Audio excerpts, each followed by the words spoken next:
2010 ഇറങ്ങിയ how to train your dragon animation cinema തിയേറ്ററുകളിൽ നിന്ന് കാണാൻ പറ്റിയിട്ടുള്ള ഒരാളാണ് ഞാൻ.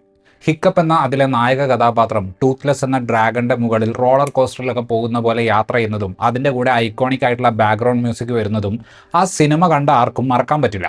സോ ആ സിനിമയുടെ ലൈവ് ആക്ഷൻ വേർഷൻ അതേ കഥയുമായിട്ട് വീണ്ടും വരുന്നു എന്ന് കേട്ടപ്പോൾ എൻ്റെ ഉള്ളിൽ സ്വാഭാവികമായിട്ടും ഇത് വർക്കാകുമോ എന്നൊരു സംശയം ഉണ്ടായിരുന്നു. മറ്റൊന്നും കൊണ്ടല്ല, കഥയിൽ യാതൊരു മാറ്റവുമില്ല. ലൈവ് ആക്ഷൻ ആയതുകൊണ്ട് ആനിമേഷൻ സിനിമയുടെ ആ ഒരു സ്വഭാവത്തിൽ നിന്ന് നല്ലപോലെ മാറും. പിന്നെ വ്യക്തിപരമായി എനിക്കും ആസ്വാദനത്തിൽ ചില മാറ്റങ്ങൾ ഉണ്ടായിട്ടുണ്ട്. പക്ഷേ പഴയ സിനിമയുടെ കോ ഡയറക്ടറും ഈ സിനിമയുടെ സംവിധായകനുമായിട്ടുള്ള ഡീൻ ഡുബ്ലുവയ്ക്ക് പഴയ സിനിമയുടെ മാജിക് റീക്രിയേറ്റ് ചെയ്യാൻ പറ്റുന്നുണ്ട്. സത്യം പറഞ്ഞാൽ ഇപ്പോൾ റിലീസ് സിനിമകൾ വരുമ്പോൾ തിയേറ്ററിൽ നമുക്ക് കിട്ടുന്ന അതേ ഒരു നൊസ്റ്റാൾജിയ നിറഞ്ഞ യൂഫോറിയ ഈ ഒരു സിനിമ തിയേറ്ററിൽ കാണുമ്പോൾ ലഭിക്കുന്നുണ്ട്. 2010 ഇറങ്ങിയ ആനിമേഷൻ സിനിമ കണ്ടവർക്ക് ഇനി ഞാൻ പറയുന്ന കുറച്ച് കാര്യങ്ങൾ ചിലപ്പോൾ ഓർമ്മ പുതുക്കാൻ എന്ന പോലെ കേട്ടിരിക്കാം. ബെർക്ക് എന്ന വൈക്കിംഗ് വില്ലേജ് ആണ് നമ്മുടെ കഥയുടെ പശ്ചാത്തലം. നിരന്തരമായി അവിടുത്തെ കന്നുകാലികളെ ഡ്രാഗണുകൾ അറ്റാക്ക് ചെയ്ത് കടത്തിക്കൊണ്ടുപോകുന്നതാണ് ആ ഗ്രാമവാസികൾ നേരിടുന്ന പ്രധാന പ്രശ്നം.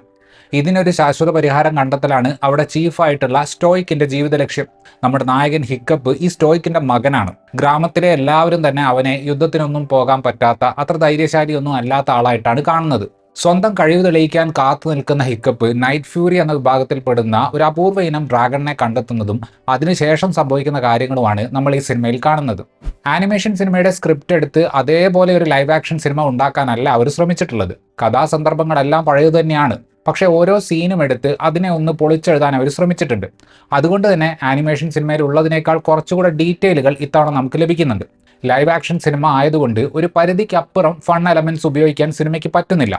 മൊത്തത്തിൽ ഡാർക്ക് ടോണും റിയൽ ആയിട്ടുള്ള മനുഷ്യന്മാരും എല്ലാം കൂടി വരുമ്പോൾ ഈ സിനിമയുടെ ടാർഗറ്റ് ഓഡിയൻസിന്റെ ഏജ് ബ്രാക്കറ്റ് ഒന്ന് മുന്നോട്ട് നീങ്ങുന്നുണ്ട്. വളരെ കളർഫുൾ ആയിട്ടുള്ള ഫ്രെയിമുകളല്ല ഇവിടെ വരുന്നത്. ഡ്രാഗണുകളുടെയൊക്കെ സ്കിൻ ടെക്സ്ചർ വളരെ റിയൽ ആണ്. അതുകൊണ്ട് തന്നെ ഹിക്കപ്പ് ആദ്യമായിട്ട് ടൂത്ത്ലെസ്സിനെ കാണുന്ന സീനെല്ലാം തിയേറ്ററിൽ ഉണ്ടായിരുന്ന ചെറിയ കുട്ടികൾക്ക് ഒട്ടും കംഫർട്ടബിൾ ആയിരുന്നില്ല. കരച്ചിലും ബഹളവും ഒക്കെ ആ സീൻ ഉണ്ടായിരുന്നു. സിനിമയെ വ്യത്യസ്തമാക്കാൻ വേണ്ടി കഥയിൽ മാറ്റങ്ങളൊന്നും വരുത്താൻ അവർ ശ്രമിച്ചിട്ടില്ല. പക്ഷേ ഞാൻ നേരത്തെ പറഞ്ഞതുപോലെ കുറച്ചുകൂടെ കഥാപാത്രങ്ങളുടെ ഡീറ്റെയിലുകൾ നമുക്ക് കിട്ടുന്നുണ്ട്. 98 മിനിറ്റ് ആയിരുന്നു ആനിമേഷൻ സിനിമയെങ്കിൽ ലൈവ് ആക്ഷൻ വേർഷൻ വരുന്നത് 125 മിനിറ്റ് ആണ്. ആനിമേഷൻ സിനിമയിൽ നായകന്റെ അമ്മയെക്കുറിച്ച് കാര്യമായി ഒന്നും തന്നെ പറയുന്നില്ല.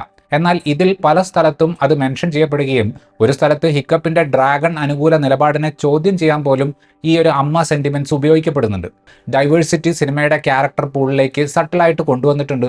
ഹിക്കപ്പും ആസ്ട്രിഡും തമ്മിൽ ഏത് ഭാഗത്ത് നിൽക്കണം എന്നുള്ള കോൺവെർസേഷനുകൾ നടക്കുമ്പോൾ അതിന് കുറച്ചുകൂടെ ഒരു മെച്യൂർ ആയിട്ടുള്ള ഒരു ടോൺ ഉണ്ട്.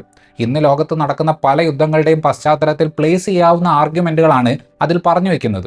ഡീൻ ഡിബ്ലുവ ഒരർത്ഥത്തിൽ വളരെ കൺവിൻസിംഗ് ആയ രീതിയിൽ പഴയ സിനിമയെ അപ്ഗ്രേഡ് ചെയ്തു എന്ന് പറയാം. 2010 ഇറങ്ങിയ സിനിമ ഞാൻ വീണ്ടും കണ്ടിട്ട് കുറച്ചു കാലമായി. അതുകൊണ്ട് തന്നെ ഈ സിനിമ ഏതാണ്ട് ഫ്രഷ് ആയിട്ട് കണ്ടുകൊണ്ടിരിക്കുമ്പോൾ എന്തുകൊണ്ടാണ് ഈ ഒരു കഥ അത്രത്തോളം പ്രിയപ്പെട്ട ഒന്നായത് എന്ന് മനസ്സിലാകുന്നുണ്ട്. കഥയിൽ ഡ്രാമയുണ്ട്, ആ ഒരു ക്യൂട്ട്നെസ് ഉണ്ട്, പിന്നെ ഇതിലെ ആക്ഷൻ ബ്ലോക്കുകളൊക്കെ തരുന്ന ഒരു രോമാഞ്ചമുണ്ട്.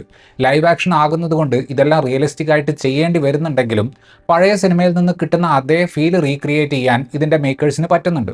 ടൂത്ത്ലെസ്സിന്റെ ഡിസൈനിൽ കാര്യമായ മാറ്റമൊന്നും ഇല്ലെങ്കിലും സ്കിന്ന് ഗ്ലോസി ഫിനിഷിൽ നിന്ന് മാറ്റ് ഫിനിഷിലേക്ക് മാറിയിട്ടുണ്ട്. അതുകൊണ്ട് തന്നെ തുടക്ക ഭാഗങ്ങളിൽ നല്ലപോലെ പേടിപ്പിക്കുന്ന ഒരു ഡ്രാഗൺ ആയിട്ട് തന്നെയാണ് ടൂത്ത്ലെസ്സിനെ തോന്നുക.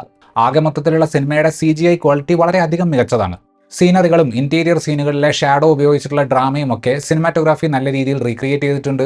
ജോൺ പവലിന്റെ ബാക്ക്ഗ്രൗണ്ട് തീം മ്യൂസിക് ഇപ്പോഴും ഗൂസ് ബംസ് തരുന്നുണ്ട്. മേസൺ തെയിംസ് ആണ് ഈ സിനിമയിൽ ഹിക്കപ്പിനെ അവതരിപ്പിച്ചിട്ടുള്ളത്. ആനിമേഷൻ സിനിമയിലെ കഥാപാത്രവുമായി രൂപം കൊണ്ട് വളരെയധികം സാമ്യമുള്ള കാസ്റ്റിംഗ് ആണിത്. ക്രൂരമായ കാര്യങ്ങളൊന്നും ചെയ്യാൻ പറ്റാത്ത ഹിക്കപ്പിന്റെ ഹിക്കപ്പുകൾ മേസൺ നല്ല രീതിയിൽ തന്നെ സ്ക്രീനിൽ അവതരിപ്പിച്ചിട്ടുണ്ട്. നിക്കോ പാർക്കർ ആണ് ആസ്ട്രിഡ് ആയിട്ട് വന്നിട്ടുള്ളത്. ആ കഥാപാത്രത്തിന്റെ ആത്മവിശ്വാസവും ദേഷ്യവും ഒക്കെ വളരെ കൺവിൻസിംഗ് ആയിട്ട് സ്ക്രീനിൽ അവതരിപ്പിക്കാൻ നിക്കോയ്ക്ക് സാധിക്കുന്നുണ്ട്. ഒറിജിനൽ സിനിമയിൽ സ്റ്റോയിക്കിന് ശബ്ദം കൊടുത്തത് ജെറാർഡ് ബട്ട്ലർ ആണെങ്കിലും പുള്ളിയെ ഇത്ര ഭീമാകാരനായ വൈക്കിംഗ് ലീഡറായിട്ട് ലൈവ് ആക്ഷൻ സിനിമയിൽ കാണുമെന്ന് ഞാൻ ഒട്ടും പ്രതീക്ഷിച്ചിരുന്നില്ല. പുള്ളി കാണാനും വിശ്വസനീയമായിരുന്നു. അതിൻ്റെ കൂടെ ചില സ്പീച്ച് സീനുകളിൽ ആ ഒരു ലിയോണൈഡസ് വൈബ് കിട്ടുന്നുണ്ടായിരുന്നു. അച്ഛൻ്റെയും മകൻ്റെയും ഇടയിലുള്ള പാലം പോലെ നിൽക്കുന്ന ഗോബർ എന്ന കഥാപാത്രത്തെ അവതരിപ്പിച്ചിട്ടുള്ളത് നിക് ഫ്രോസ്റ്റ് ആണ്.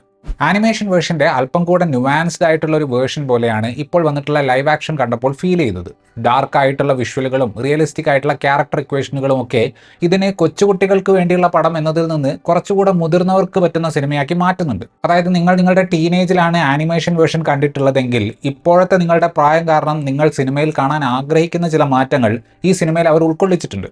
ആദ്യത്തെ സിനിമയിൽ വർക്കായിട്ടുള്ള തമാശകളും ഫീൽ ഗുഡ് എലമെന്റുകളും ത്രസിപ്പിക്കുന്ന ആക്ഷൻ ബീറ്റുകളും ഒക്കെ നിലനിർത്തിയിട്ടുള്ള പുതിയ how to train your dragon തീർച്ചയായും കൊടുക്കുന്ന പൈസയ്ക്ക് വേർത്താണ്. ഇത്രയുമായിരുന്നു ഈ സിനിമയെക്കുറിച്ചിട്ടുള്ള എൻ്റെ റിവ്യൂ. വീഡിയോ ഇഷ്ടപ്പെട്ടാൽ ലൈക്ക് ചെയ്യുമെന്നും കൂടുതൽ വീഡിയോകൾക്ക് വേണ്ടി ചാനൽ സബ്സ്ക്രൈബ് ചെയ്യുമെന്നും പ്രതീക്ഷിക്കുന്നു. താങ്ക്